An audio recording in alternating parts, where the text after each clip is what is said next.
Good morning. Comment करके बताइएगा audio video proper है। आज जो हम लोग अध्ययन करेंगे वह कैश फ्लो के बारे में अध्ययन करेंगे और जो कि बहुत आसान है। क्वेश्चन है, कुछ पॉइंट याद रखने पे ये चैप्टर आपको कवर हो जाएगी। कैश फ्लो स्टेटमेंट हिंदी में इसे कहेंगे रोकड़ प्रवाह विवरण। क्या है? रोकड़ प्रवाह विवरण। तो इसमें हम लोग देखेंगे कि क्या सिर्फ रोकड़ प्रवाह के बारे में हम लोग देखेंगे या इसके साथ कुछ अन्य चीजें भी आएंगे। यहाँ पे देखेंगे कैश फ्लो स्टेटमेंट। स्टेटमेंट विवरण का मतलब किसी का विवरण देना, यानी रोकड़ का विवरण देना। तो कैश फ्लो स्टेटमेंट के अंतर्गत रोकड़ का विवरण तो हम लोग कलेक्ट करेंगे ही, यानी इसकी जानकारी तो कलेक्ट करेंगे, साथ साथ ही किसका जानकारी करेंगे? जो रोकड़ समतुल्य होते हैं, समतुल्य जो होते हैं, यानी आईजीटी रोकड़ की तरह होते हैं। ठीक है, उसके बारे में भी हम लोग चर्चा करेंगे। जैसे चेक्स हो गए, करंट इन्वेस्टमेंट हो गए, मार्केटेबल सिक्योरिटी हो गए, तो ये सब जो है वो आपको हाई लिक्विडिटी एसेट्स होते हैं, यानी इसे आसानी से कैश में कन्वर्ट कर लिया जाएगा। अब रोकड़ समतुल्य के अंतर्गत कौन कौन से आएंगे वो कुछ एग्जांपल हम लोग देखा, जैसे बैंक बैलेंस हो गए। और रोकड़ समतुल्य एसेट्स के अंतर्गत उसे हम लोग इंक्लूड करते हैं, क्या किसे इंक्लूड करते हैं? जो विद इन 3 मंथ या उससे कम में लिक्विडेट आसानी से हो जाए, यानी उसमें कन्वर्ट किया जा सकता है कैश में विद इन 3 मंथ के अंतर्गत। ठीक है, तो यहाँ पे हमने देखा कि जो हम लोग अध्ययन करेंगे इस चैप्टर में cash and cash flow statement में, उसमें क्या क्या अध्ययन करेंगे? एक तो रोकड़ करेंगे, रोकड़ के साथ क्या करेंगे? रोकड़ के समतुल्य यानी रोकड़ का समकक्ष, यानी कैश के जो समकक्ष होता है कैश इक्विवेलेंट को हम लोग भी अध्ययन करेंगे। इसमें फ्लो का मतलब क्या होता है? प्रवाह। अब प्रवाह जो है, प्रवाह या फ्लो कहेंगे इंग्लिश में। फ्लो आपको इन फ्लो और आउट फ्लो हो सकते हैं। क्या है? इन फ्लो, आउट फ्लो। ठीक है, इसमें इन फ्लो को अंतर प्रवाह कहते हैं। क्या कहते हैं? अंतर प्रवाह, अंतर प्रवाह, अंतर्वाह ऐसे लिखते हैं। और आउट फ्लो को वही वाह लिखते हैं, यानी अंतर प्रवाह कह सकते हैं इसे। साधारण भाषा में कहे तो अंतर, अंदर कहेंगे अंदर प्रवाह, और इसमें बाहर प्रवाह। इसका मतलब क्या हुआ? अंतर प्रवाह माने कंपनी के अंदर या जो इंस्टीट्यूशन है उसके अंदर कैश को आना, और साथ में कैश के साथ साथ कैश इक्विवेलेंट को आना हो जाएगा। इनफ्लो हो रहा है, यानी बिजनेस जो आपका व्यापार है, इस व्यापार में अमाउंट क्या कर रही है? आ रही है। ठीक है, इसमें क्या हो रही है? कैश इनफ्लो हो रही है। ठीक है, वहीं आपको जस्ट आउटफ्लो, आउटफ्लो मतलब बाहर जाना। क्या है? आउटफ्लो मतलब बाहर जाना। तो यहाँ पे ध्यान रखेंगे, आउट फ्लो का मतलब व्यापार से कैश क्या होगी? बाहर होगी। क्या होगी? बाहर होगी, तो उसे कहते हैं आउट फ्लो। ठीक है, यहाँ तक क्लियर है? किन्हीं को कोई डाउट नहीं होगा। इनफ्लो और आउट फ्लो देख ली, यानी मेनली जो cash flow, cash flow statement में हम लोग क्या करते हैं? कैश का इनफ्लो और आउटफ्लो का कैलकुलेशन करते हैं, कितना कैश आ रहा है और कितना कैश जा रहा है। इसमें ध्यान रखना है कि जो हम लोग ट्रीटमेंट करेंगे वो कैश का ही करेंगे, और कैश इक्विवेलेंट का जो ट्रांजैक्शन कैश में हुआ है उसे हम लोग इंक्लूड करेंगे। ठीक है, यानी कैश का प्रवाह को हम लोग फाइंड आउट करते हैं। चलिए मनोज कुमार बताइएगा, कोई डाउट है? और सबसे जो मेन इंपॉर्टेंट, ये तो नॉर्मल चीजें हो गई जो आपको अभी याद रखना है, वो अकाउंटिंग स्टैंडर्ड 3। क्या है? जो अकाउंटिंग स्टैंडर्ड 3 में आपको कैश फ्लो स्टेटमेंट के बारे में बताया गया है, वो भी रिवाइड है। ठीक है,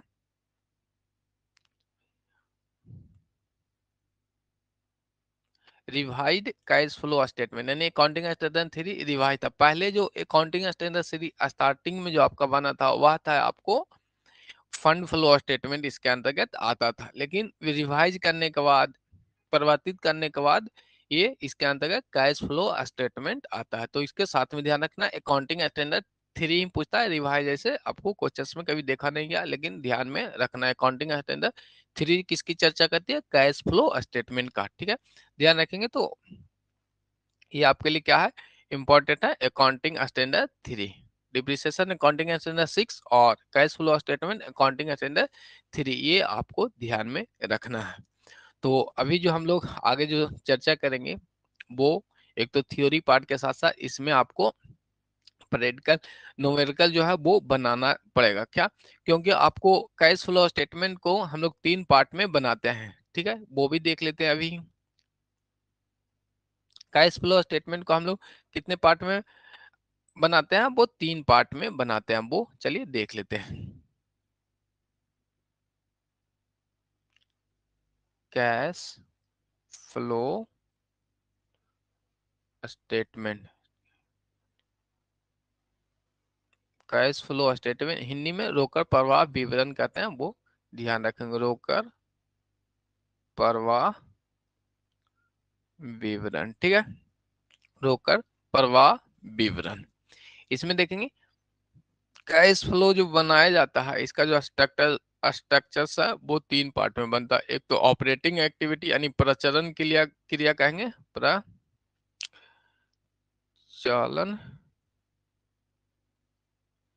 क्रिया, क्रिया या क्रियाकलाप आपको लिखा रहता, ऑपरेटिंग, ये सारा चीज आपको लिखा हुआ मिल जाएगा, वो आगे डिटेल में है, वो हम लोग पहले समझ लेते हैं कि कौन जो कैश फ्लो स्टेटमेंट है उसमें क्या क्या अध्ययन करना है, और बेसिक जो है वो आज की क्लास से ही क्लियर हो जाएगी कैश फ्लो स्टेटमेंट का।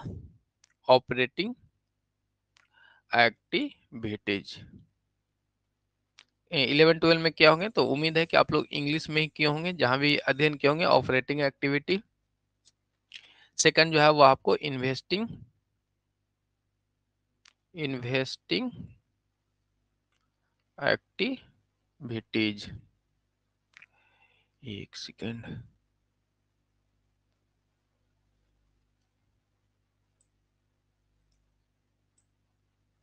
थोड़ा सा थिकनेस कम कर लेते हैं, चलिए। इन्वेस्टिंग एक्टिविटी, इसे कहते हैं निवेश, निवेश क्रियाकलाप, क्या है, निवेश, हिंदी में कहेंगे निवेश क्रियाकलाप।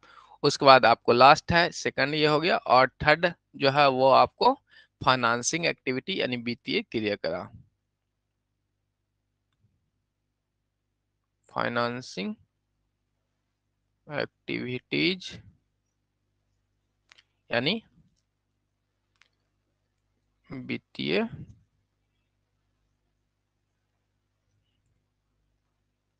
क्रियाकलाप। चलिए, नहीं दिख रहा है तो वो हम लोग इधर एडजस्ट कर लेंगे बोर्ड को।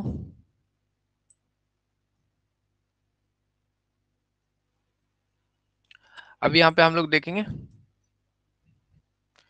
ये 3 पार्ट में आपको बनेगा।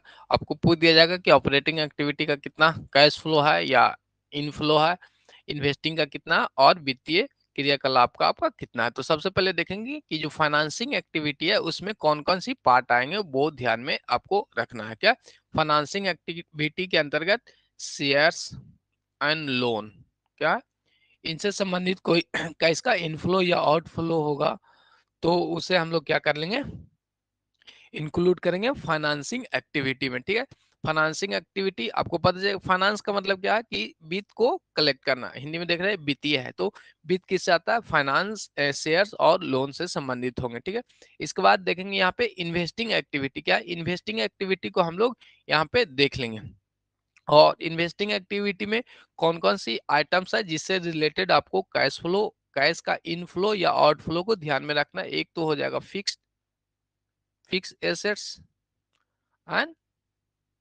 नन करेंट एसेट, क्या है, non current assets, semi non current investment, fix assets तो नन करेंट एसेट्स है, और नन करेंट इन्वेस्टमेंट को ध्यान में रखना है, क्योंकि इन्वेस्टिंग एक्टिविटी आपका है इन्वेस्टमेंट।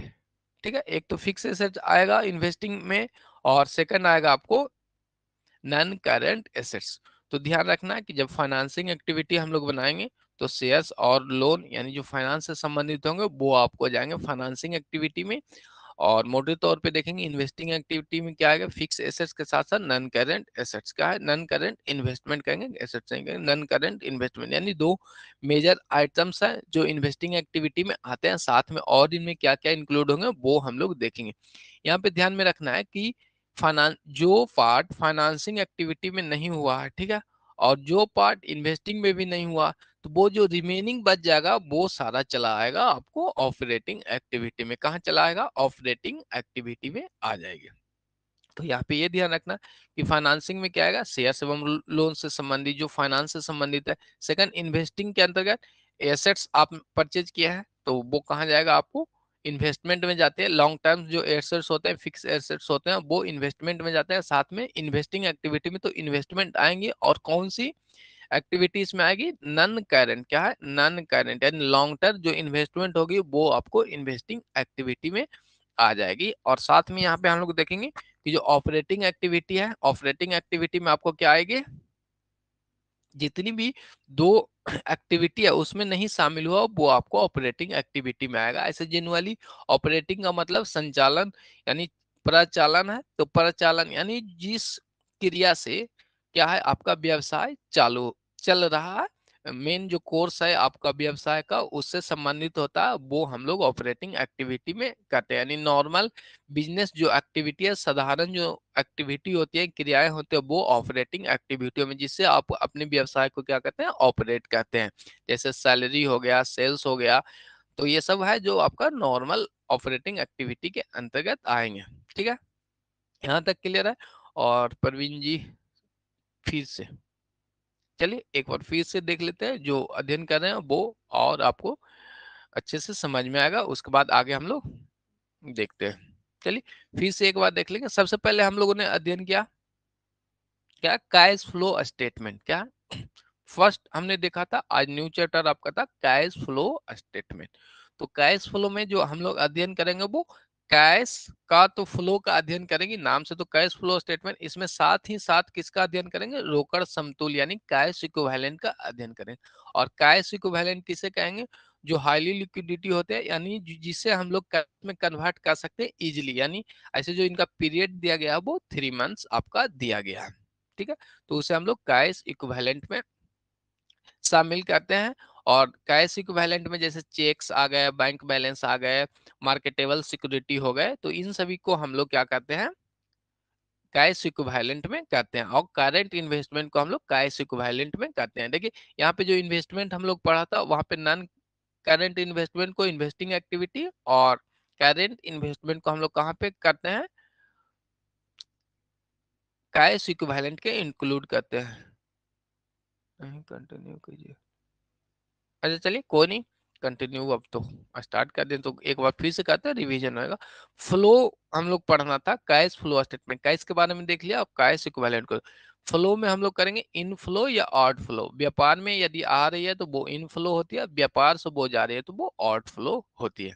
इसके बाद कैश फ्लो स्टेटमेंट यानी रोकड़ प्रवाह जो विवरण है उसे हम लोग 3 पार्ट में बनाते हैं, ऑपरेटिंग एक्टिविटी, इन्वेस्टिंग एक्टिविटी और फाइनेंसिंग एक्टिविटी। ठीक है, यहाँ तक हम लोगों ने देख रखा। अब हम लोग देखेंगे कि ऑपरेटिंग एक्टिविटी के अंतर्गत जो भी आइटम्स आएंगे, यानी जो ऑपरेटिंग से संबंधित हो गए, या तो इन्वेस्टमेंट या फाइनेंसिंग में नहीं इंक्लूड हुए, वो आपको ऑपरेटिंग में आएंगे। इसमें भी अब यहाँ पे देखेंगे ऑपरेटिंग एक्टिविटी में भी इनफ्लो और आउटफ्लो होगा। क्या होगा, अंतर प्रवाह और बहिर्प्रवाह, इनफ्लो और फ्लो। ठीक है, ये 2 पार्ट आपको इसके अंतर्गत भी आएंगे। अब यहाँ पे तो फ्लो देखना है, ऑपरेटिंग के अंतर्गत आएंगे तो पहला तो इनफ्लो होगा, सेकंड आपको आउट फ्लो होगा। इनफ्लो में क्या होगा, जैसे आपने सेल किया है, तो सेल किया है तो कैश क्या आएगी, व्यापार में आएगी, ये ध्यान में रखना है। सेकंड आपको कमीशन दे रहे हैं।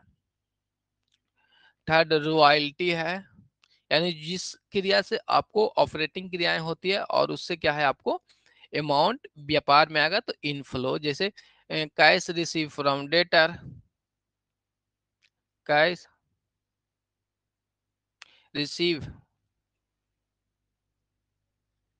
कैश रिसीव फ्रॉम डेटर्स, तो क्या हो जाएगा, वो इनफ्लो हो जाएगा। आउटफ्लो में देखेंगे पेड टू क्रेडिटर्स,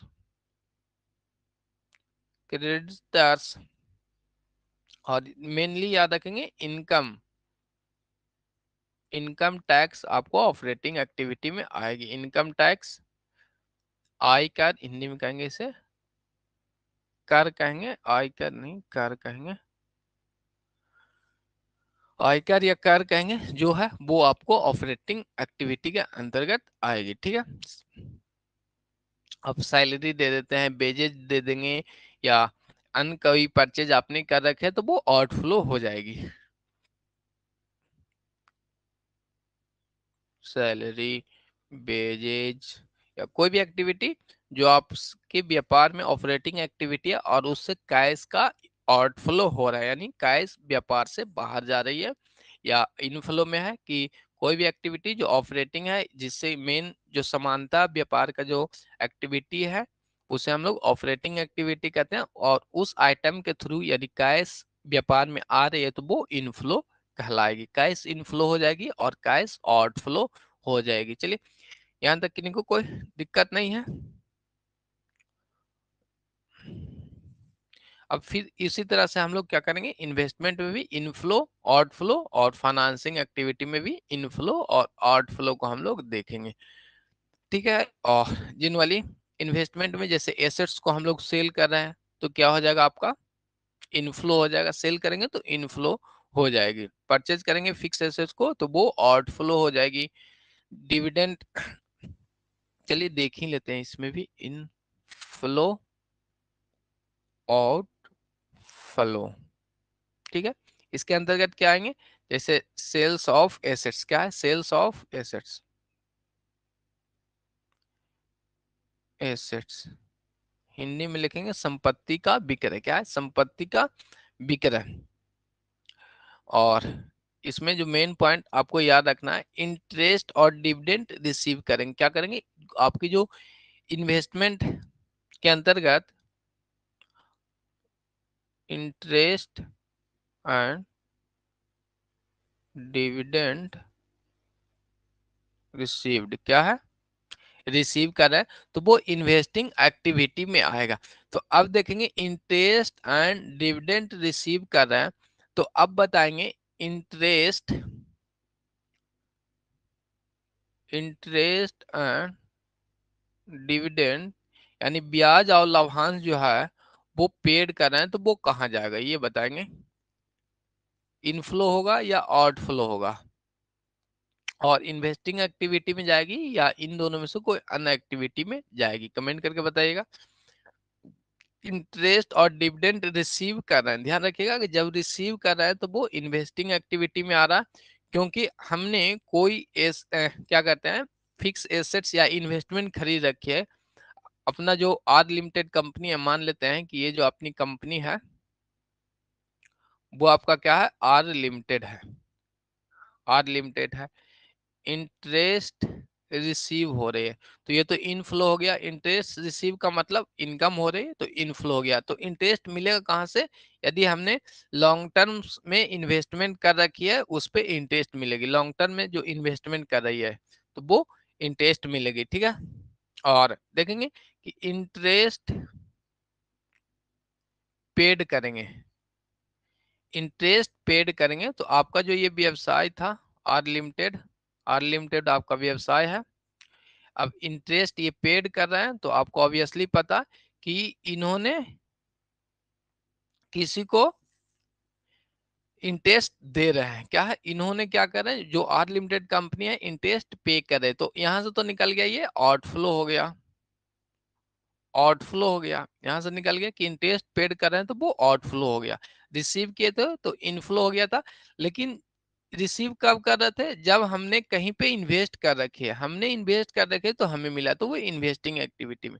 लेकिन यहाँ पे ध्यान रखिएगा, आर लिमिटेड जो है इंटरेस्ट पेड कर रखी है, तो इन्वेस्टमेंट जो है वो किन्हीं से इन्होंने लिया होगा। जैसे यहाँ पे देखेंगे हाँ 9% जो प्रिफरेंस शेयर होल्डर्स होते थे उसमें 9% का हम लोग इन्हें इंटरेस्ट देते थे। तो यहाँ पे देखेंगे क्या कंपनी प्रेफरेंस शेयर्स देती है तो वो इन्वेस्टमेंट करती है या इन्वेस्टमेंट अपने पास मांगती थी? क्या वो मांगती थी अपने में इन्वेस्टमेंट करने के लिए, तो ये पे करती है। तो वो इनके लिए क्या है, फाइनेंसिंग एक्टिविटी के अंतर्गत चल जाएगा। कहाँ पे जाएगी? शेयर्स के अंतर्गत वो फाइनेंसिंग एक्टिविटी में चला जाएगा। तो फाइनेंसिंग एक्टिविटी के आउट फ्लो के अंतर्गत डायरेक्ट भी आप याद रख सकते हैं कि इंटरेस्ट यानी ब्याज एंड डिविडेंड लाभांश को हम पेड करते हैं, तो वो किससे संबंधित होता है? फाइनेंसिंग एक्टिविटी के आउटफ्लो से संबंधित रहता है। यहाँ तक क्लियर है? और इनफ्लो और आउटफ्लो हमने देखा। और आउटफ्लो इन्वेस्टमेंट में और पार्ट भी देखना है, तो वो परचेज कर रहे हैं फिक्स से तो आउटफ्लो हो जाएगा। और purchase of non current investment कर सकते हैं तो वो आपका आउटफ्लो के आ जाएगा। फिर यहाँ पे आउटफ्लो फाइनेंसिंग एक्टिविटी में हम लोग इंक्लूड कर गए थे, मैंने आ चुके थे। तो चलिए पिक्चर से तो दिख ही रहा है, कोई दिक्कत नहीं है। तो हम लोग यहाँ पे कहाँ पे आ गए थे? वो आउटफ्लो ऑफ इन्वेस्टमेंट के बाद हम लोग इनफ्लो यानी अंतर प्रवाह, हिंदी में कहेंगे अंतर प्रवाह की बात हम लोग करेंगे। तो आप लोग क्या है, शेयर्स इशू कर लेंगे तो इनफ्लो हो जाएगा। फिर प्रेफरेंस शेयर्स इशू कर लेंगे, इनफ्लो हो जाएगा। डिवेंचर्स इशू कर लेंगे तो इनफ्लो हो जाएगा। डिवेंचर्स को इशू करने से कंपनी के पास अमाउंट रिसीव हो जाती है। तो उम्मीद है कि जो बेसिक कैश फ्लो का था वो आपको क्लियर हो गए होंगे। तो पहले कमेंट कर लेंगे किन्हीं को कहीं पे कोई डाउट है, या पेन का जो थिकनेस है वो ठीक है, या फिर इसे और मोटा पहले की तरह ही कर लिया जाए। चलिए कमेंट करके बताइएगा किन्हीं को ऐसा कोई पॉइंट जो स्क्रीन पे है वो आपको समझ में नहीं आया, तो वो आप कमेंट कर सकते हैं। चलिए मनोज जी और प्रवीण जी कमेंट करेंगे कोई ऐसा पॉइंट जो आपको समझ में नहीं। यानी ओवरऑल जो हमने किया है वो यहाँ से क्या है, आपको कैश फ्लो स्टेटमेंट क्लियर है। जो बेसिक चीजें हैं वो हमने कर रखी है, और सिर्फ आपको जो थ्योरी पार्ट्स हैं वो हमें करना रहेगा, और जो फॉर्मेट है वो हम लोग आगे क्लास में देखेंगे। अभी हम लोग क्लास कंटिन्यू रखेंगे। तो आ, अभी की जो स्लाइड्स हैं उसमें कोई दिक्कत है तो वो कमेंट कर लेंगे। चलिए क्लियर है, तो आगे हम लोग बढ़ेंगे। उम्मीद है कि कैश फ्लो स्टेटमेंट का बेसिक चीज आपको समझ में आ गया होगा। इनफ्लो, आउटफ्लो, और जो कैश फ्लो स्टेटमेंट है वो तीन पार्ट में हम लोग बनाते हैं: ऑपरेटिंग एक्टिविटी, इन्वेस्टिंग एक्टिविटी और फाइनेंसिंग एक्टिविटी। इनफ्लो यहाँ पे देखेंगे, सबसे पहले फाइनेंसिंग एक्टिविटी से स्टार्ट करते हैं कि फाइनेंसिंग एक्टिविटी में शेयर एवं लोन को इंक्लूड किया जाता है, और उससे संबंधित जो कैश का इन या आउट होगा वो फाइनेंसिंग एक्टिविटी में आएगा। सेकंड आपका था इन्वेस्टिंग एक्टिविटी। इन्वेस्टिंग का मतलब फिक्स एसेट या इन्वेस्टमेंट, और इन्वेस्टमेंट में हम लोग नॉन करेंट इन्वेस्टमेंट को लेते हैं, क्योंकि करेंट इन्वेस्टमेंट आपको कैश ऑपरेटिंग एक्टिविटी में आ जाएगा, कैश एंड कैश इक्विवेलेंट के अंतर्गत वो आ जाती है, क्योंकि हाईली वो लिक्विडेट होते हैं। तो इन्वेस्टिंग एक्टिविटी इनफ्लो और आउटफ्लो, यानी इन्वेस्टमेंट को हम लोग सेल करते हैं तो इनफ्लो, और इन्वेस्टमेंट को परचेज करते हैं तो आउटफ्लो। ठीक है। अ, हम लोग ट्रांजेक्शन को देखेंगे कि जिसमें कैश व्यापार में आएगा तो वो इनफ्लो हो जाएगा, कैश व्यापार से जाएगा तो वो आउटफ्लो हो जाएगा। उसी तरह से अब आपको ऑपरेटिंग एक्टिविटी बच गया था। तो इन्वेस्टिंग और फाइनेंसिंग एक्टिविटी में जो नहीं इंक्लूड हुआ वो कहाँ पे आपको आ जाएंगे? ऑपरेटिंग एक्टिविटी में। ऑपरेटिंग एक्टिविटी में डायरेक्ट आपको याद रखना है कि इनकम टैक्स जो है वो outflow of the operating activity है, कंफ्यूज नहीं होना कि फाइनेंसिंग में जाएगा। ठीक है। और जो याद रखने वाली पॉइंट थी इसमें से जेन वाली, वो आपको इंटरेस्ट एंड डिविडेंड रिसीव होगा तो इनफ्लो ऑफ इन्वेस्टमेंट एक्टिविटी, और इंटरेस्ट एंड डिविडेंड पेड होगा तो वो कहाँ पे जाएगा? Outflow of financing activity. बस इतना ही आपको ध्यान में रखना है। इसके बाद चलिए अपनी थ्योरी क्लास पे हम लोग आएंगे और देखते हैं कि क्या क्या आपको मेन पॉइंट याद रखना है। ये तो एक फॉर्मेट क्या हो गया, शॉर्ट विवरण हो गया, जिससे आपको कैश फ्लो को बेसिक चीज समझने में आपको आसानी हो पाई होगी। अब हम लोग आगे देखते हैं।